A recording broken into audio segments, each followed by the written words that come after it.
আসসালামু আলাইকুম বন্ধুরা, আপনি সবাই জানেন হযরত ইব্রাহিম আলাইহিস সালামকে আগুনে ফেলে দেওয়া হয়েছিল।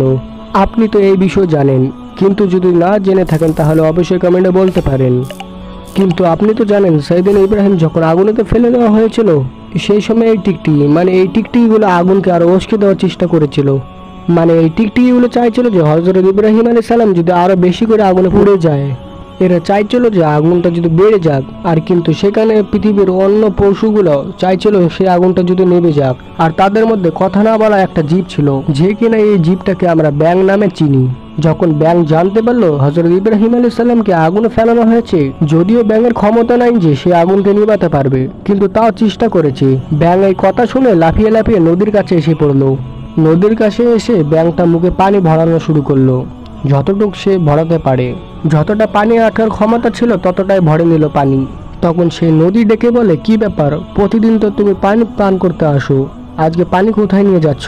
তখন ব্যাঙ নদীকে বলে, এই নদী, তুমি কি জানো না আল্লাহর নবীর সেদিন ইব্রাহিমকে আগুনে ফেলানো হয়েছিল, এই জন্য আমি পানি নিয়ে যাচ্ছি আগুনটা নিভাবো।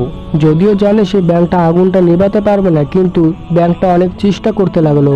সে জানে তার মুখের পানিতে আগুন নিভবে না, কিন্তু এই কথা না বলা প্রাণীটা সে নিয়ত করেছিল সে আগুনটা নিভে ইব্রাহিমকে বাঁচাবে। আল্লাহ রাব্বুল আলামিন কারো শক্তি দেখে না, দেখে তার নিয়ত। এই জন্য আল্লাহ রাব্বুল আলামিনকে ব্যাঙের এই নিয়তটাকে অনেক পছন্দ হয়েছিল। যেখানে টিকটিকি আগুনকে উস্কে দেওয়ার চেষ্টা করেছিল, ওখানে ব্যাঙ আগুনটা নিভে দেওয়ার চেষ্টা করেছিল।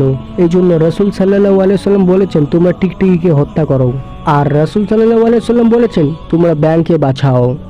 এই ব্যাঙ জাতের জিনিসটা মানুষকে অনেক ভালোবাসে, কিন্তু মানুষ এই ব্যাঙকে ভালোবাসে না, ঘৃণা করে।